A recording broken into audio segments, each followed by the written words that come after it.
السلام عليكم ورحمة الله وبركاته. حبايبنا عاملين ايه؟ اهلا وسهلا بيكم.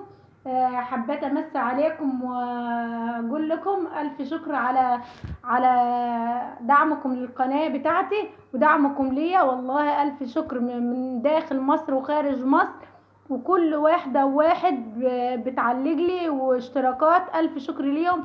والله انا حابة اقول اساميهم بس خايفة انسى ناس، فوالله كلهم الف شكر ليهم وما نتحرمش منهم ومن دعمهم ليا.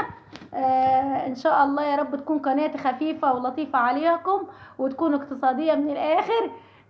يا رب يا رب وتحبوني كده اهواتي. انا حسيت ان انت حبتوني من غير ما شافوني، فقلت يا رب بردك اطلع اكون خفيفة عليهم يا رب ويحبوني زي ما حبوني من ورا الكاميرا. فقلت والله انا ان شاء الله اطلع اشكر لهم كلهم واقول لهم الف شكر، واقول لهم القناه هتكبر بيكم مش بيا. القناه ان شاء الله هتكبر قناه بالناس، الناس الحلوه اللي بتدعمني، ما تحرمش منهم يا رب، وما تحرمش من تعليقاتهم واشتراكاتهم للقناه. قناه ان شاء الله محتاجاكم انتوا عشان ان شاء الله يوصل لكم كل جديد.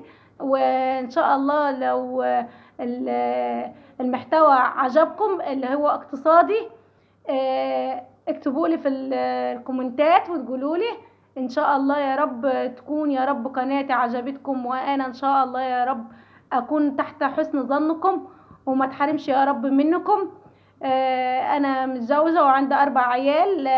عندي آلاف اولى اعدادي، وعندي روضه في سنه 5، وعندي جنى في سنه 3، وعبد الرحمن 3.5. دي اسرتي. بس انا مصريه، سعديه، اسيوط، منفلوط، من هنا. فده تحديدا انا كلامي تلقائي، ويا رب تكونوا حابيني بطريقتي العاديه، ما حباش ازوج الكلام. انا حابه ان اكون اطلع طبيعتي كده ان شاء الله يا رب تكونوا تتقبلوني وتكون القناه يا رب تكون خفيفه عليكم. وما ننساش دعوه حلوه كده لاخواننا في غزه مع بعضينا، ونقول لهم يا رب انصرهم على من يعاديهم، حسبنا الله ونعم الوكيل في اسرائيل. وربنا يا رب يا رب النصر من عند الله. لو هيجي من العبد والله ما هيجي، النصر من عند الله ان شاء الله. وما نتحرمش يا رب من دعواتكم كلكم لفلسطين، اهم حاجة اخواتنا في غزة. ما نتحرمش يا رب من كل واحد يا رب يحنن قلبه عليهم ويدعي لهم ويقولوا يا رب انصرهم، انصرهم يا رب، انصرهم يا رب، بركة حبيبك النبي. بس السلام عليكم ورحمة الله وبركاته.